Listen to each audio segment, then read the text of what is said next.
Welcome to the Propaganda Report. This is Monica Perez here with our favorite election integrity activist, Garland Favorito of VoterGA.org. And we have not had an update with him since last month. This is our Christmas special, I guess you would say, our December update. How are you, Garland? Well, we're hanging in there. We are so busy with so many things, Monica, so much evidence that are more and more evidence coming out.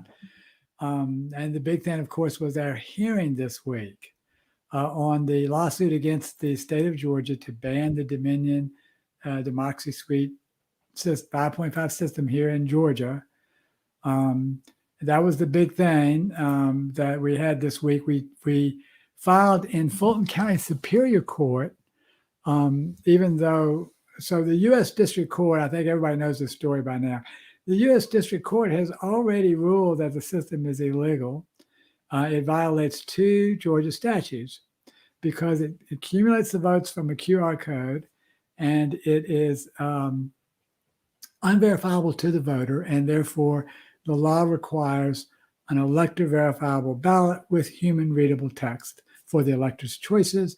The elector's choices are actually in the QR code. They are not in the text, and therefore it violates Georgia law, according not to Garland Favorito, but to the U.S. District Court Judge Amy Totenberg, who has already made this ruling after looking at literally probably the most evidence that's ever been assembled for a Georgia election case, huge case. And she wrote 2 scathing rulings totaling 300 pages, calling the Secretary of State's office not credible, quote, unquote.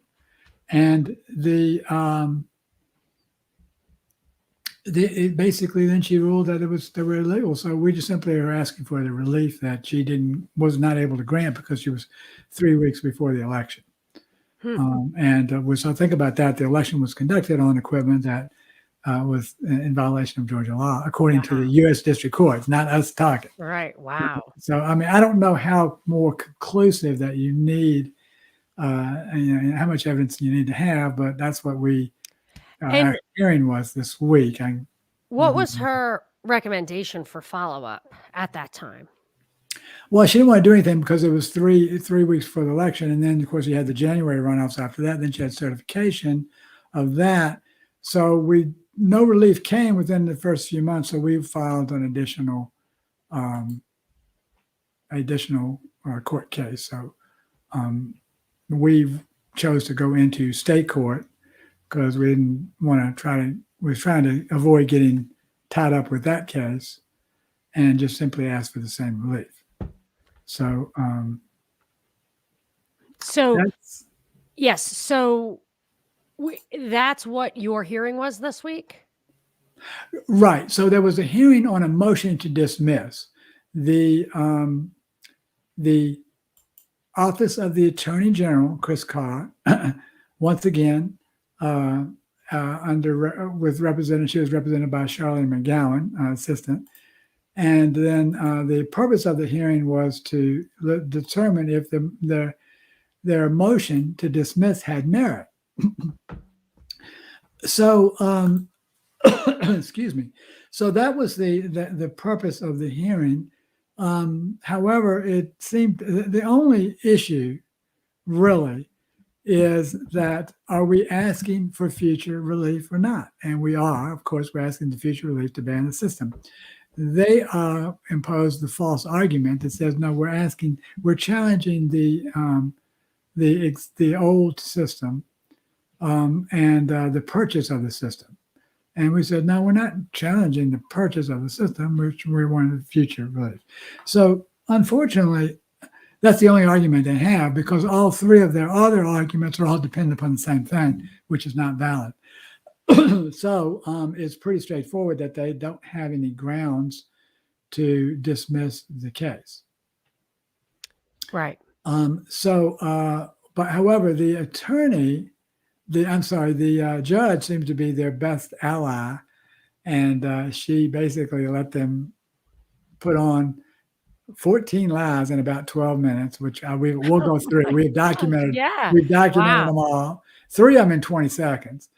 And then, so we document all these lies. And then the judge, when it's time to our turn, interrupts us 8 times. She got to present her case uninterrupted. The judge interrupts us 8 times, asking questions that have nothing to do with the motion to dismiss. They're asking evidentiary questions, which we are not even in discovery yet. What court was that? Fulton County Superior Court, which just shows how corrupted Fulton County judicial system really is. I mean, right. the fact that this even occurred is complete corruption. So anyway, that's kind of the nutshell of what happened this week, and we can jump into a little bit more detail when you're ready.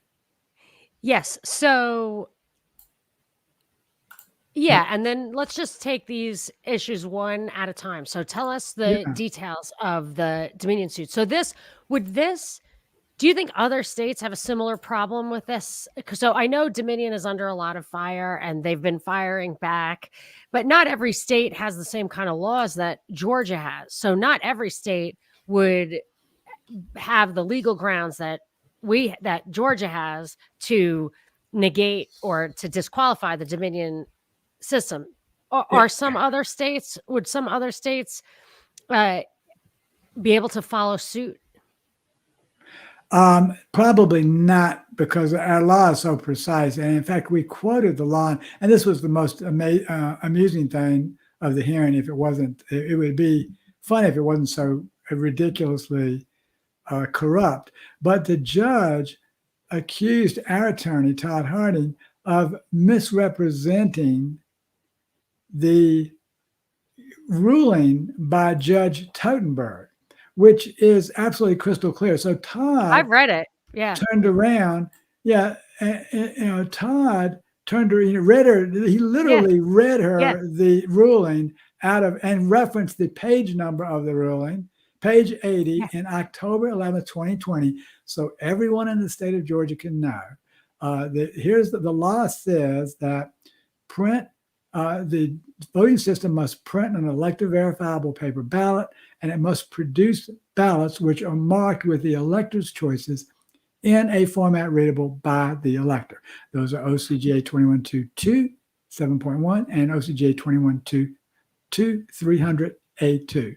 So we literally quoted the ruling back to her when she said that. And she said, after referencing those statutes, and that plaintiffs and other voters who wish to vote in person are required to vote on a system that does none of these things. So, right. I mean, what year was the law written originally?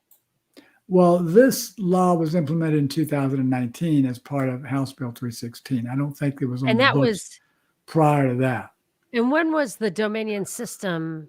Right afterwards. Installed. Right afterwards. Right afterwards, Secretary of State went out and bought the system.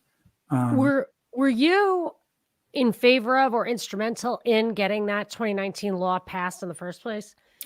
We were in favor of a stronger law. In fact, in 2018, we actually had another amendment that would absolutely, beyond any dispute, outlaw the exact system that we bought. It would have outlawed it. And we were disappointed. Here's the irony of this whole thing. That amendment was brought forward by Michael Williams back on Senate Bill 413 in 2018. And Michael had that adopted, and the Ethics Committee passed it unanimously. The Senate passed that unanimously with that in there. 2019, the same bill comes up again in a different number, which was House Bill 316, and we proposed the same amendment again, except this time it was a Democrat who had to propose it, Sally Harrell, and the same Republicans on the Ethics Committee who voted for Michael Williams' nearly identical amendment the year before, then turned around and voted against Sally Harrell's amendment just because she was a Democrat, not a Republican. The memo was exactly the same. Oh my gosh, that's funny. It's crazy stuff. So we were, I was kind of disappointed that that didn't pass, but I did not realize, and neither did the legislature realize, that the law was strong enough with these two code sections to still outlaw the existing voting system, according to a U.S. district judge who's, doesn't have an axe to grind in this case, and probably would like to get rid of it if she could. Yeah. And the law is clear in itself. Not only is her ruling clear, but the law is clear. The elector's choices, which are what is accumulated, are not in human readable text. They're in the QR code. There can be no dispute about that.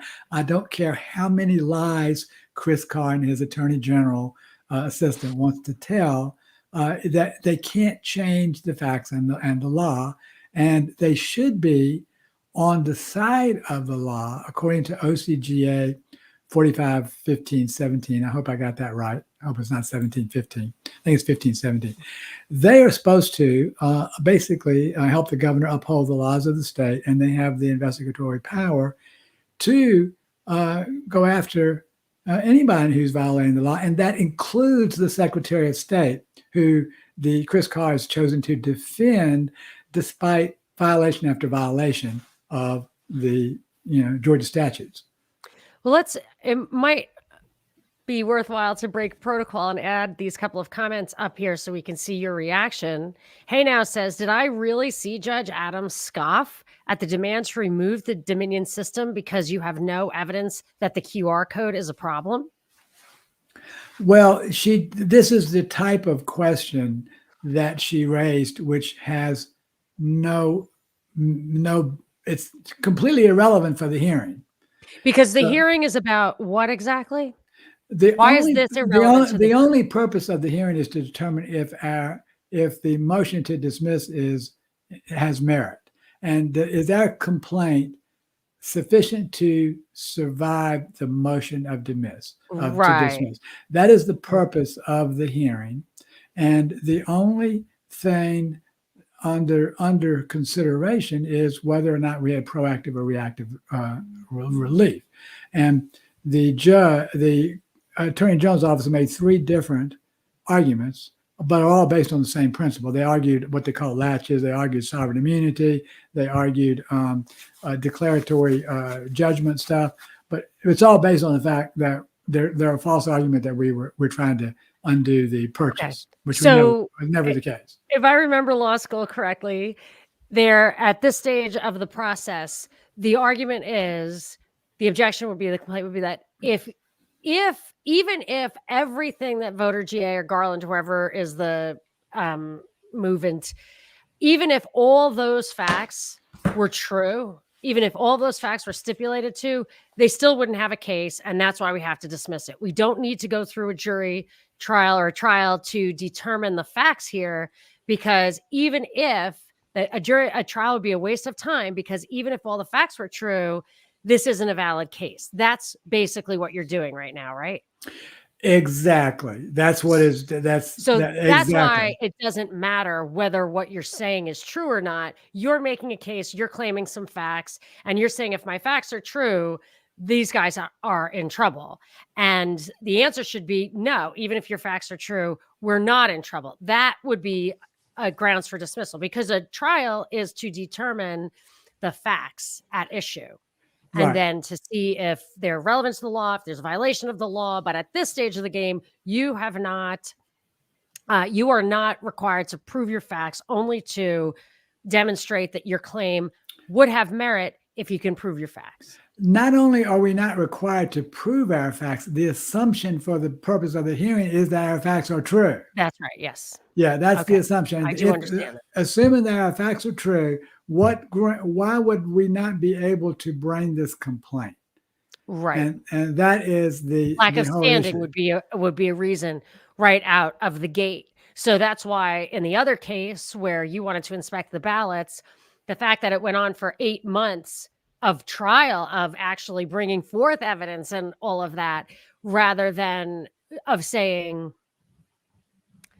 that you didn't have standing way late in the game. That should have been something. I'm surprised that it's even permitted to be brought up after that far into the case.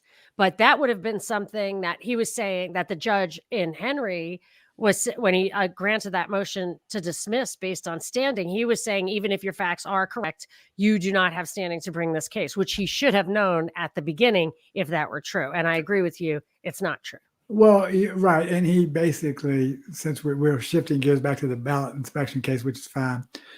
So since you raised that, he had already basically said that we had standing. Not only did he say that we had standing, he actually unsealed the ballots. If Right. we didn't, if he actually made a motion to unseal the ballots, there is no question that we had standing because that's what he already had done to unseal the ballots. Now, since you brought this up, the U.S. Supreme Court has already said that anyone has standing. So think about this for a minute. If you as a voter in Georgia don't have standing to question a ballot stuffing that occurred in an election, what if what the judge said was actually true, it would be a field day open house for every election criminal in the state of Georgia from now until eternity to corrupt every conceivable election that they possibly could because you as a voter don't have standing. And I So think the demonstration of that was in cases where minority voters who felt disenfranchised by redistricting had standing as a group who against the election, whatever process, because their vote was intentionally diluted. well, right. And that was exactly our argument. Our vote was intentionally diluted by ballot box stuffing. In fact, my vote didn't even count. Like they literally But did not they count your literally vote, didn't right? count my And vote. you They know literally, that because you didn't vote for Trump, like I didn't. You voted for a third party candidate, a party that you're a member of, an actual official of, and not a single vote emerged for that person in your district, correct? in the whole county, In and the whole we county. know that there are other votes for that person. Wow. Wow. Yeah, I mean, Cherokee has like dozens of votes for the county. Stupid. All So they had to do is put like 3 votes in the tally and you would not really have a strong argument. right, but it gets worse. So you, to your point, Michael, we argued that yes, we have a group of voters whose vote was diluted, and there was another group whose vote was strengthened. So that's a particularized injury, according to the 11th Circuit ruling. And the reason that they used that against Lin Wood, because he was arguing only for himself, which even still is they were wrong about that, but Lin Wood didn't appeal it. We are going to appeal. So, but here's why we're going to appeal, and we're just one of the reasons. There are multiple reasons, but the U.S. Supreme Court has been crystal clear on this for 100 plus years. So they have ruled back in 1915, U.S. v. Mosley, that your right to have your vote count is equally as open to protection as your right to put a ballot in a ballot box.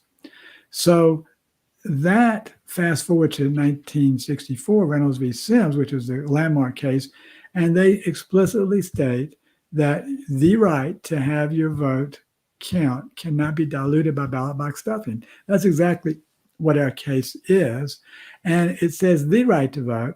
Doesn't say a group of voters. So you as an individual have a right to make sure that your vote is protected against ballot box stuffing. That's a U.S. Supreme Court precedent, dates back 50 years, and then based on one that dates back 100 years. We argued this in our lawsuit. The judge knew that we argued it. He knows what the law is. He knows what the facts are, but he made an incredibly corrupt ruling there. I thought Attell, I've said this before, I thought Attell was that he cited just that really recent precedent, which was clearly made under highly political circumstances, had an agenda.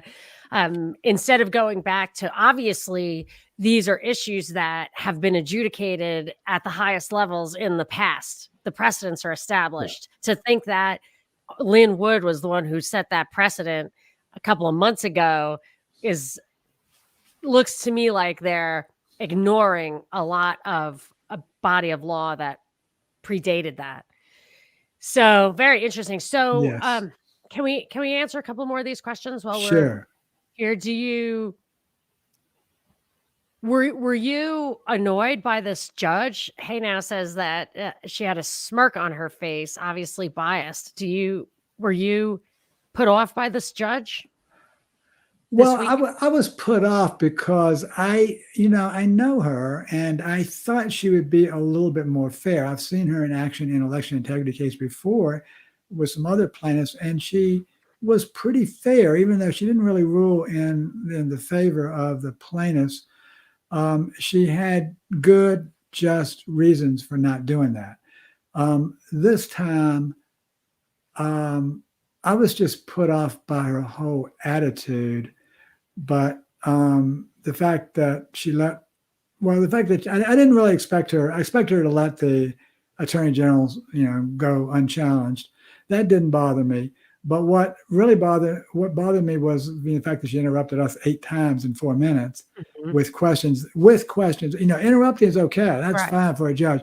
But with questions that had no relevance, right. and she has to know, she's smart enough to know that the question she was asking had no basis in law to even being asked in a hearing. And I then, wonder, there must be a lot of pressure because this issue is such a big deal right now, and perhaps she was coached or guided. I mean, there you can't deny that there's political pressures even obviously in the judiciary as well. yeah, the most offensive thing was, though, to accuse us, or imply at least, that we are misinterpreting Judge Totenberg's ruling, which is probably as clear and precise as anything I've seen come out of a U.S. district court. And it's unquestionable. Kathy wants to know if the proposed order sent to the judge addresses the lies of the attorney general.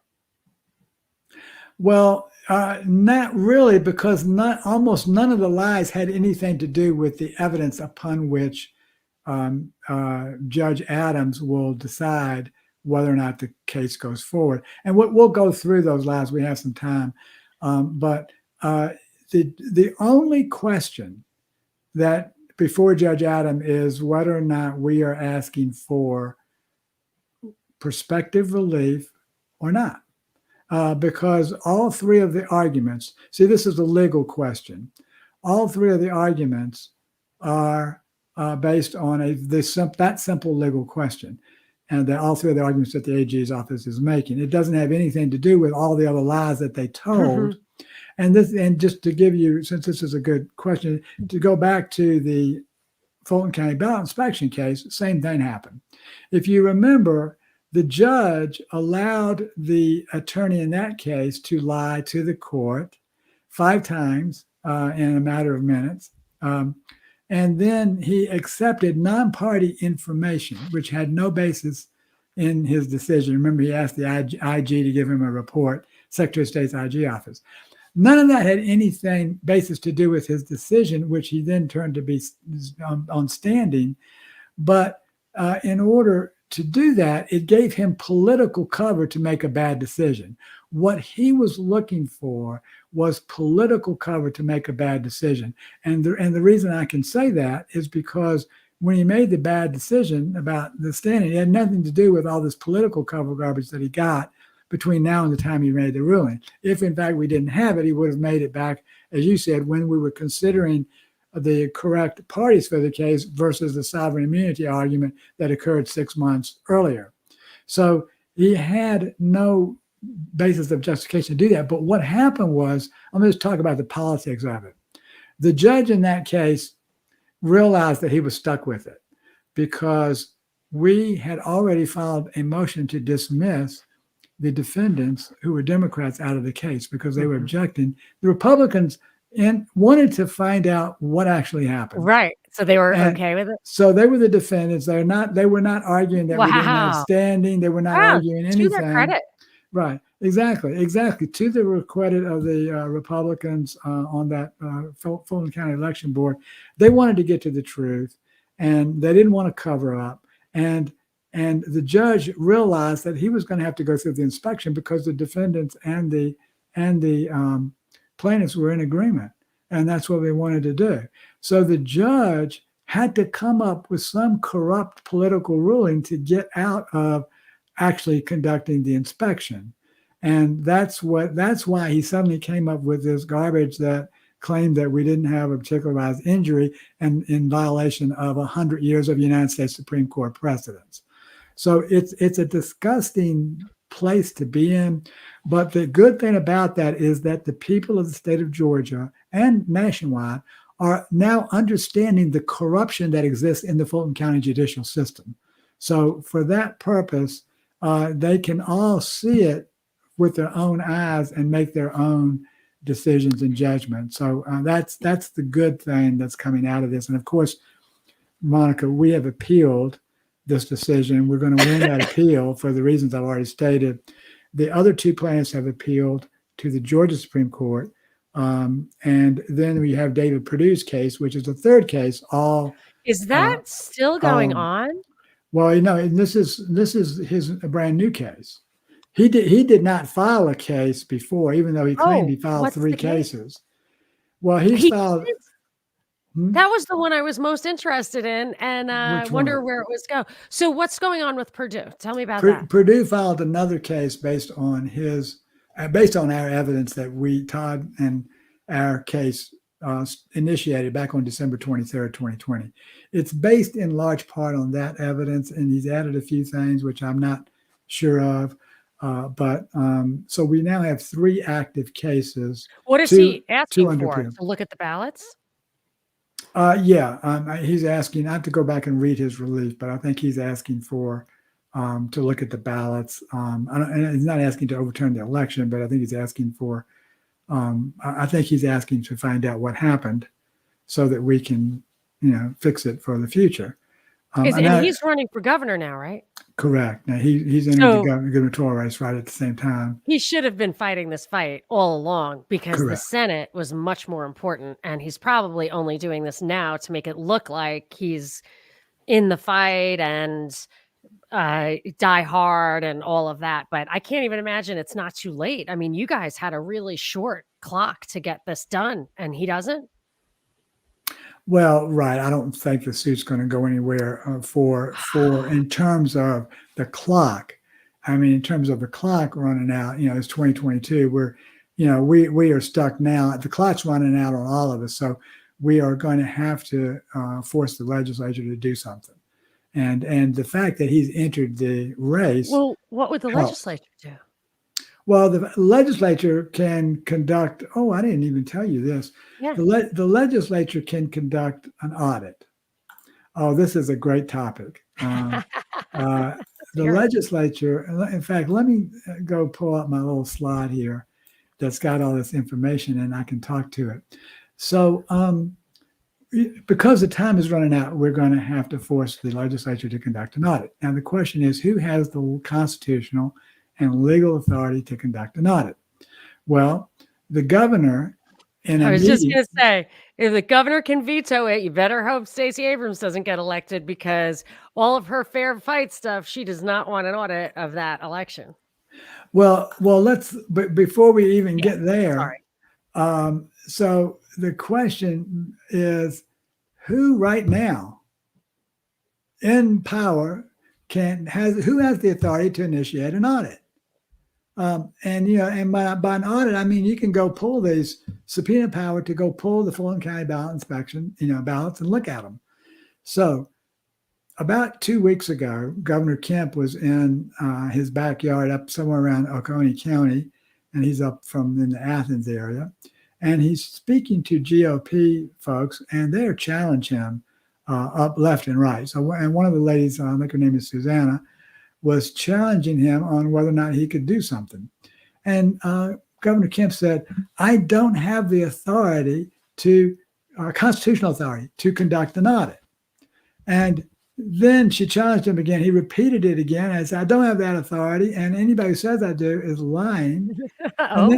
He doubled down. and then he goes on a TV radio show and says, I guess I'll straighten them out. Well, here's Article 5, Section 2, Paragraph 2 of the Georgia Constitution, it explicitly says the governor shall take care that the laws are faithfully executed. And we have enough evidence to show that there was ballot box stuffing in Fulton County, and we have a ton of other evidence too. Just destruction of data. I think we talked about the ballot images, and as well as questionable vote tabulations. Well, that clearly puts us at his feet the Dominion issue. Exactly. So, and because we do have issues of potential recount failures, but just the fact that the Dominion voting machines violate the law and he is required to execute the law, he can go in and cancel he could remove those Dominion. Of course, he would never do that, but it's incumbent on him to do that. That is a beautiful comment, Monica. That's great. I need to focus on that. Yeah, definitely put it on your list of points to make. Well, let me tell you a couple more points before we on the same subject. Go. So the Attorney General also has this authority. Something people don't realize. I didn't realize. 45-15-17. It says that the Attorney General, as the head of the Department of Law and as chief legal officer of the state, is authorized to institute and conduct investigations at any time into the affairs of the state. So here we have the Attorney General who is authorized in conjunction not only with his own statute, but with the constitutional authority of the governor to eliminate this illegal voting system. He has sent his assistant down to try to protect it. So the governor could instruct him to pursue this also, right? So both of those, either one could do it on his own and they could also do it together. Absolutely. But it doesn't end there. Right. Not only do they have the authority, basically both the House and the Senate also have authority under 28-116, which they have, and this is kind of long, I'll try to shorten it. It says, if the Committee on Ethics of the Senate or House of Representatives determines that the effective function of the committee requires the issuance of compulsory process to secure the attendance of a witness or the production of documents and materials, or if a person whose conduct is called into question in an investigation or other proceeding requests the issuance of such compulsory process, then the chairperson of that committee shall make application in writing to the presiding judge of the Superior Court of Fulton County for the issuance of an appropriate subpoena. So what that says is that both the Senate Ethics Committee and the House Ethics Committee have subpoena power. It's pretty straightforward. And of course, the Secretary of State has the obligation to perform all of the duties that are required of him by law or which necessarily attach to his office. Quote, that's a direct quote. Which clearly this does. Yeah. So it's nuts that they're resisting it. Like, that's just crazy to me. What is there? I mean, how do they try to convince people that it's disruptive? Like, why not do it? If you're going to pay for it, why not just do it? All these legislators and the governor are all claiming that they don't have the authority. But they're fighting against you in court. Right. They have the authority to fight against the people in court. Right. So they could just not fight and let the judge order them, and then that's the authority. There you go. Just like the Republicans were going to do on the committee. Exactly. On the Fulton County. That was the right thing to do. That was the right thing to do. That's pretty cool. Because I imagine it's not pretty to be ruled against. They don't want that. That some of them were arguing that that's what why they were resisting. So you got to give them credit for that. Yeah, we would have done a consent order and we would have moved forward with inspection. Everybody would have known the truth.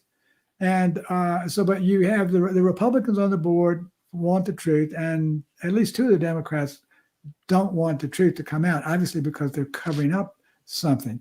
So when you put all this together, you've got the governor, the attorney general, the lieutenant governor who heads the Senate Ethics Committee, as Jeff Duncan. You got Speaker of the House Ralston.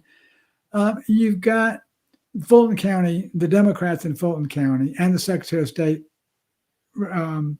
who's a Republican, Brad Raffensperger, and they're all in a cover up. And the thing that they're covering up is that they don't want the people of Georgia to know that this entire election system that we have done, and not just the system, the procedures and everything, is a facade and a sham, and that we're not conducting legitimate elections, and we haven't conducted them for 20 years because we've been using unverifiable, unconstitutional equipment, according to the U.S. District Court.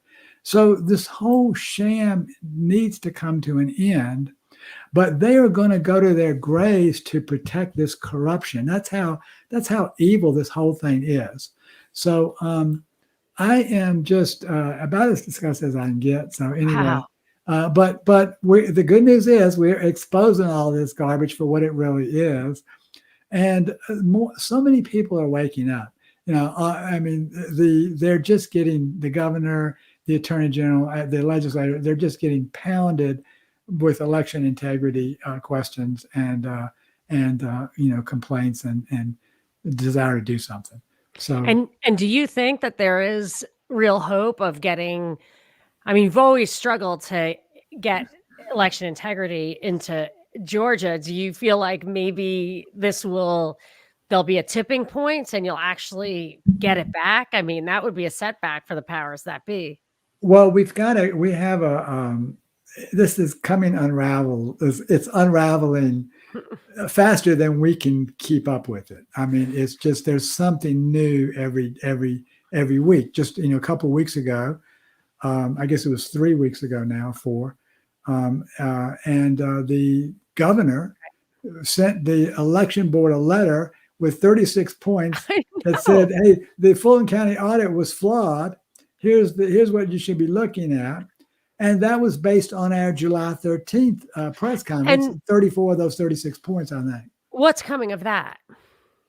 I'm sorry, that letter? Out of that letter, yeah. I mean, nothing will come of it because the state election board is totally incompetent in regards to conducting that kind of a high-profile investigation. They cannot do it. And in fact, all they would do is they would give it to the Secretary of State's Inspector General's office, who does the inspections and the investigations for the state election board, and he will cover it up again.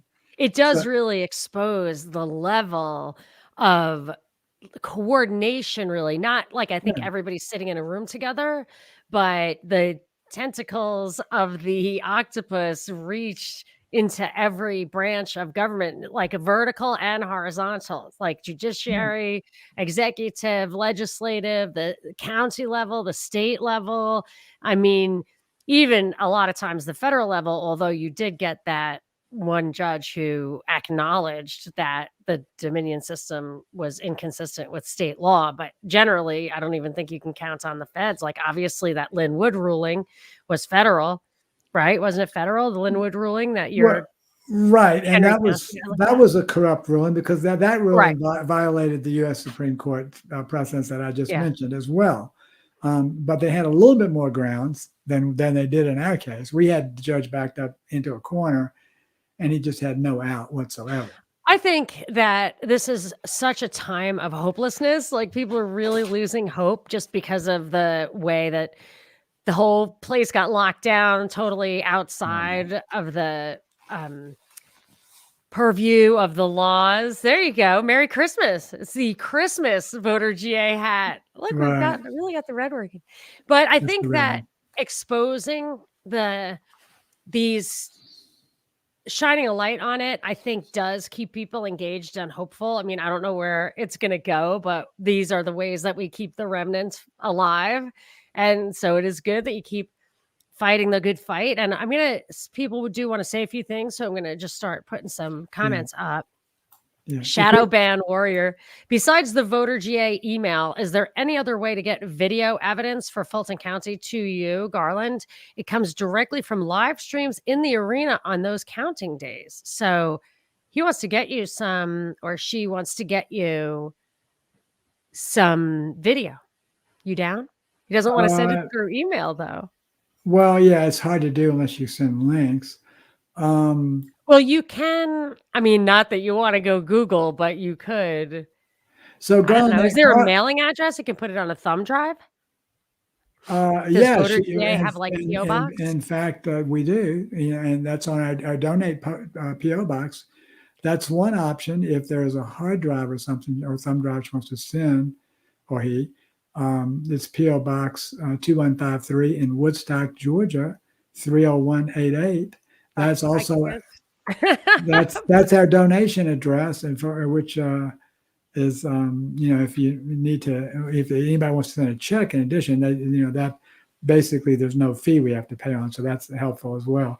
But yeah, that's one way she could. Hold on, I'm going to ask you to. You could do that. Tell me that again, and I'm going to enter it into the chat. Let me just see what I got here. Hold on a sec. And then my phone is also pretty much public. If you went through the press releases, you could find my cell phone. Goodness gracious! So, I would not be putting that out there. Yeah, but I wouldn't. But I would just use if it's the data that you want me to see, is be PO Box 2153, Woodstock 30188. Okay, so let me put that in the. Tell me again so it's your name, Garland Favorito. Yes. Well, or you could send it to VoterGA, or you could send it to. You can see Garland Favorito, care of VoterGA. Okay, so what's the PO box? 2153. 2153. Where? 30188 is Woodstock. So people can send to you checks to donate to help you continue, or if you can put those videos on a thumb drive, that's something you could get there too. Right. Okay. Or I can get the link, the link to the videos, garlandf@voterga.org. You could. That's the other possibility. So what's the email that's best? garlandf@voterga.org is one way to get a hold of me. All right, I'm putting that. I'll throw it up there in a sec. Okay. So I think Dryan wants to understand a little bit about how this case is working. How is it that a state judge can override a federal judge's previous order? Because you're at the state level now. Yeah, they can't. They can't override a federal judge's previous order. Now, one thing is important to understand is the judge has made these findings. She hasn't made the final order for relief yet. So the U.S. District Court at any time can order the final order and say, so she could rule tomorrow, Judge Totenberg could rule tomorrow that the system is out. Okay, don't you have a right to request a new judge? Well, you have to have grounds. And just the fact that the judge shows ridiculous bias isn't necessarily grounds to do that. Can you explain the proposed order? Yeah, so here's what the judges asked for. They asked for, typically you'll see this a lot. Okay, both sides, before I make my ruling, send me the information, send me what you would like to see in my order. And then she will make an order up based on what she sees that she likes.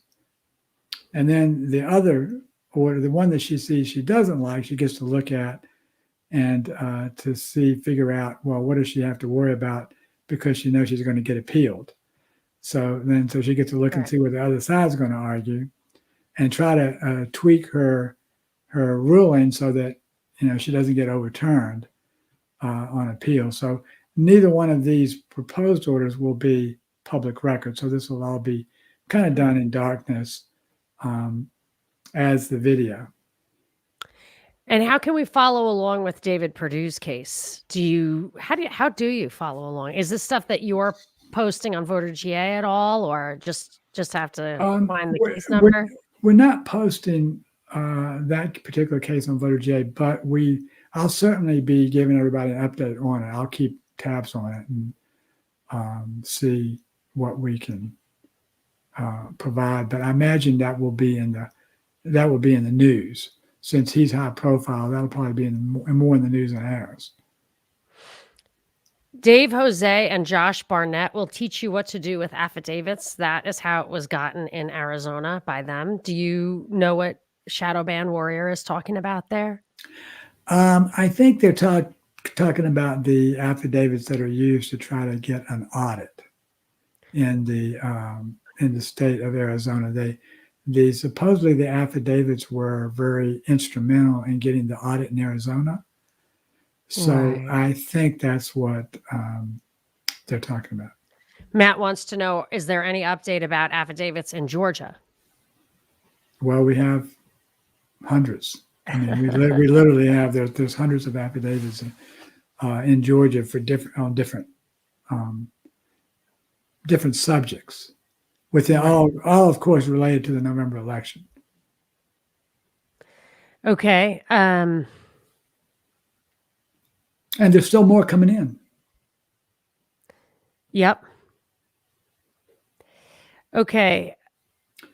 Yes. Yeah, AG Carr is not very sympathetic, even though he serves at the pleasure of the constituents. Yeah, one of the biggest problems is he's still running unopposed in the Republican primary. Wow. Which I think is absurd. That's crazy. I'm sure somebody will jump in and challenge him. He wants the Democrats to win.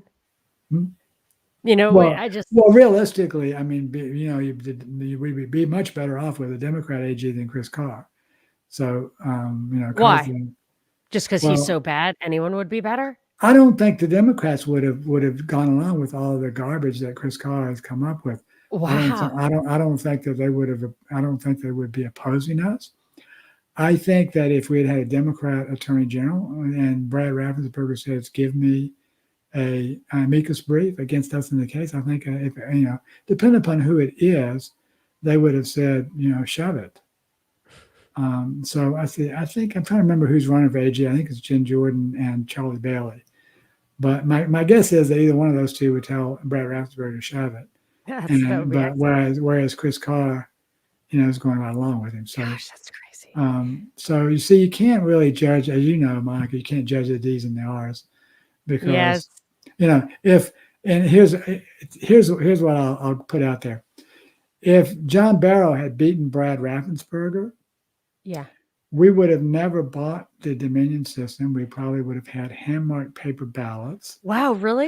And I think that probably Trump would have won, and we would have never been anywhere in the near the shape that we are today with all the corruption in the elections office. Well, it's Perdue who really would have made even more of a difference, because I think all those down ballot races were also affected. Right. That's right. We might have, who knows? It might have been the Senate had gone the other way. Imagine if the Senate was 51-49, what a difference it would make. And we would have hand-marked paper ballots, so that would have been, the whole thing would have been good. So, okay, Arizona is still in process. It's working. We have to be patient with the wheels of justice, but we cannot give up or walk away. We must continue to pursue the desired results. But Hey Now says, when fighting not only a corrupt government, but a corrupt judicial branch, where do you go? That's the problem. And that's why, like, for example, I would not want a federal nationalized police force, because you'll see stuff like, I think, Danny Hastert or other people like that, especially like the pedo stuff. It's hard to get like the local police to turn a blind eye. But if you didn't have local police, then you would not have that extra layer of protection that does, like, those real crimes can get unearthed. And that's probably why they don't like the local police, because you just can't, it's just too decentralized to control completely when you have to just get so many more people in on it. Yeah, the founding fathers never made any provision for federal police. Thank God. They made no provision for enforcing federal laws of any kind.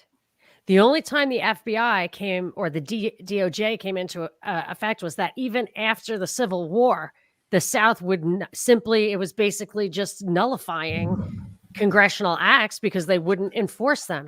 So then they started a DOJ and then later the FBI in order to enter states and enforce laws that were being effectively nullified. I don't even think the Supreme Court should have the right to opine on the constitutionality of congressional law. Actually, having that there makes it feel like it negates the remedy of state nullification. So normally Right. it should have been that just the Congress would pass a law, the states would say, F you, that's not constitutional, we're not enforcing it, see what you can do. And it just wouldn't get done. And then the Supreme Court and then the DOJ will start enforcing that stuff. It's extremely corrupt. And yeah, the Constitution has no provisions for that.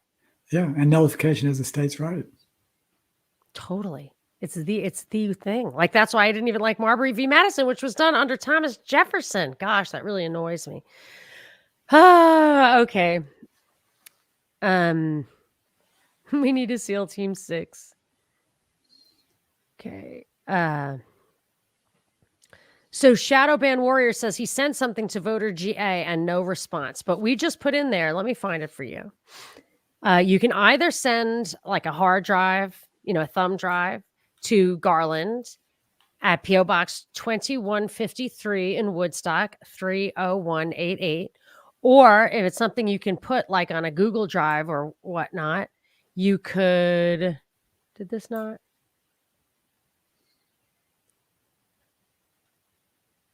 I wonder why anyway, Garland F at VoterGA.org. Right? So let me put that on again here. Let's see. Yeah. All right. So yes, you can definitely do that there. And let's see what else we got. What do you have anything else to update us on, Garland? Do you know anything that's going on in other places? Have you talked to Mike Lindell lately? I'm buying my pillows for all the Trump supporters I know for Christmas. He'll love it. He's got slippers and stuff too. I haven't talked to him lately, but we did get some evidence into that U.S. Supreme Court complaint that he's hoping to bring with the attorney generals. So I was really pleased that they did use some of my evidence. They used the open records request that I filed with Fulton, where Fulton admitted they don't have the original ballot images, in-person images for the November election. They used the email from the former state elections director that authorized the destruction of ballot image data records in the state of Georgia. And that was as a result of, I think our press conference that showed that about 70 counties were unable to produce their ballot images, the original ones for the November 2020 election. So very encouraging on the fact that we used that. So, but that was in conjunction with his attorney. JB says, I was discouraged by the last ruling and thought it was all over. But after hearing Garland, I'm convinced that he and many are fighting the good fight. The media really spun it to discourage people. Are you discouraged, Garland? Like that was really a surprising and major setback that he dismissed that in Henry County on the basis of standing when he had already granted you access to the ballots. Like that was a shocker. It made no sense. It was out of order. And I know you're appealing it, but I mean, do you really have a lot of hope that you're going to actually get to inspect those ballots the way you had originally hoped? Well, we're going to win the appeal. I mean, if we don't win the appeal, the entire Georgia judicial system is just beyond hope. It's just completely corrupt. Okay. So the court is going to have to, I'm talking about the appeals court, it's a 3-judge panel. They don't have all the parochial vested interests of a judge, a local judge. So I feel really confident that we'll win the appeal. If the laws of America still mean anything. So that will kick that back. The thing that really disappoints me is that we're out of time. So now we have to try to the whole objective to me is you've got to identify what was wrong in 2020 and fix it for 2022. You're running out of time to get it done in time for 2022, right, is what you're saying. Exactly. Because you're worried about all those races that are coming up. Right. Including maybe the governor's race. exactly. And even to the primary. So we should have a legitimate election in 2022. Oh, And and even the primaries? we can't have it. Yeah, they got primaries in 2022. So, but we can't, I think that's May 14th or something like that. So we can't have a legitimate election, without acknowledging that we had problems, identifying how they occurred and fixing that. Where did those counterfeit ballots come from in Fulton County? Who put them there? Have we closed that loophole? Those are the issues. And basically, because the officials are trying to maintain this corrupt election system, we're not able to look at the stuff that we should have the rights to look at. Why do you think Perdue is running? Did the swamp send him in to take votes away from Candace? No, I don't think it's quite that conspiratorial. I think the bottom line is that Donald Trump pressured Perdue to run. And I don't think Perdue actually wanted to run. And I think what really happened there was Donald Trump relied on either Sonny or David Perdue in his original endorsement of Brian Kemp, which was a huge mistake we knew at the time. And I think, I'm just speculating here, that Trump probably said, look, you guys got the guy in there, you guys are going to have to take him out. So, and he said, and you do that, you're going to have to run. And I know that Perdue was, it's pretty obvious knowledge that Perdue was pressured to run by Donald Trump. I don't think it's a bad reflection on Candace in any way. Candace, I talked with her and she was happy about it because she says that's going to split the Rhino vote for her. And that's what she's been looking for all along. So because her vote and Vernon Jones's vote are split because they're both advocating for audits and so on. So now you've got a 4-person race, which is kind of interesting. So it's going to be very interesting to see how that plays out. Who was behind setting up Casey Cagle back in the day? Kemp won because some political insider absolutely betrayed Casey Cagle. I mean, it was worse than the Blagojevich deal. With the recording, Clay Tippins. Somebody went into the front runner who was better than Kemp and got him to say just ordinary things. Like, even if you go back and listen to all the recordings you can find on Rod Blagojevich talking about the wheeling and dealing of politicians, it's very interesting, but they want to paint it like he was the most corrupt politician ever. But I think they all are like that. They all talk like that. I've talked to people who are kind of on the inside, and that's just how it works. So when a political insider went and talked to Casey Cagle, just kind of brass tacks, and recorded it and then revealed that it really wasn't that bad. It just showed that there is some horse trading, but it destroyed his chance of winning. And that, I think, is the main reason that Kemp got in. Plus, Stacey Abrams never brought up his corruption as the Secretary of State or the malfeasance that he engaged in. So I think she lost on purpose as well, or at least threw it on that way. That's what I think. But so who do you think was behind that Casey Cagle setup? Well, it was Clay Tippins made the recording. But who was a younger generation of an old Georgia political family, right? Yeah. So Clay is the son of Lindsey Tippins. Lindsey was one of Casey Cagle's lieutenants, and I think they had a falling out over education, which I believe Lindsey, if I'm recalling correctly, that's what Lindsey Tippins chaired. And Clay decided to do that. So, but I don't think, I'm with you. I didn't think it was anything that big. I mean, it was politicians talk like that all the time. I'm sure. I mean, it wasn't worse than stuff. It was better than the stuff that we are pretty confident Kemp did, whether through incompetence or malfeasance. Right. But did work. But going along, I don't think that really was the deciding factor. It certainly had a play, but the race was still neck and neck. And what really threw the race was Trump coming into the race and endorsing Brian Kemp. And again, my head exploded when I heard that, because we had actually filed a criminal complaint against Brian Kemp when he was running with 5 different candidates. Yeah. Clay Tippins was one of them, and Michael Williams and Hunter. Was it a Democrat AG who wouldn't pick it up? Yeah, it was Paul Howard, and we filed this with the Public Integrity Section in Fulton County, which is, again, more corruption in Fulton County. We knew they weren't going to pick it up, but But we got it on the record because it was all the stuff that Brian Kemp did when he was Secretary of State. But he should have picked it up as soon as Kemp won the primary and given Stacey Abrams the gimme. Like, that was just crazy. But whatever. Anyway, it's just weird. Well, he had already gotten. They had to respond, and they had to respond when the primary was still. He could have asked you to refile it the way the Henry County judge asked for a motion to dismiss based on standing. I mean, they can ask you, right? Or he could have initiated an investigation, not pursuant to your claim, but just pursuant to being aware of it because of your claim. Like, it's his prerogative to pick that stuff up anytime he wants. That you just read the Constitution to us.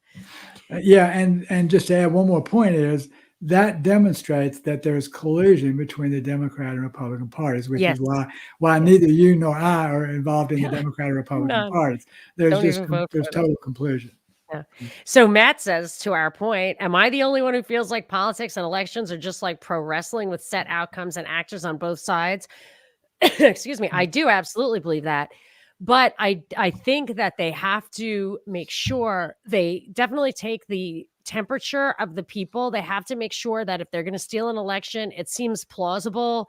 They do that with their propaganda. They do that with kind of reading the tea leaves. And like an example I use of when I really started to think that it was just a little more fluid was when Ted Cruz, Donald Trump, and Hillary were all kind of the three top contenders to be president. And I had noticed a pattern where they actually like the president to feel illegitimate so that they can continue to pit us against each other. The way it used to be is like you would just accept it and like, okay, the people have spoken. But as soon as you say not my president and then have some like illegitimacy behind it, you have a lot. Look at how much tension we have. Half the country against half the country is the craziest thing. But all three of those candidates were being set up for having legitimacy issues. Ted Cruz was the biggest because he was born of Canadian citizens in Canada at a time when dual citizenship was not permitted. So that was a big problem. Hillary obviously got tons of votes from ineligible voters. I know because I've lived in California before, and they literally sign up people who are not citizens, but you have to get a driver's license within 30 days in California. They encourage them. I've talked to more than one person like this. They encourage them to register to vote, even though they know they're not eligible to vote. That was Hillary's thing. And then Trump had the weakest one. But in my mind, all three of those people were viable contenders. The powers that be just kind of snip the tea leaves or let the elections come out at a certain point. And they know that they have a plan for any one of those people. So there would have been a ton of like kind of religious Christianity stuff if it were Ted Cruz and yada, yada. So I'm with you, Matt. Controlled opposition. Yes. Yes. Okay. So we're about done. Let's just say, is there any actions we can take to get more transparency in the next election? You're trying to get rid of those Dominion voting machines, right? Well, yeah. And what we want to do at the legislature is we want to push for, excuse me, public ballots. We don't want to have to ever go through this again. We told them that last time. Make the ballots public, and we want to make the server images public so that you can go in with a sealed media device, give it to your elections director, let them copy the server onto that media device, seal it back up, give it to you an hour later while they're at lunch or something. In the meantime, it's that simple, and then you can take it for forensics. Those are two of the things we need to do for transparency in the state of Georgia. Okay. And then the last thing I will ask you, a lot of people have this question, is where are the ballots? Are they still under guard? They're still sitting in the warehouse, as far as we know. We've never actually seen them. I think one of our attorneys has seen them. Okay.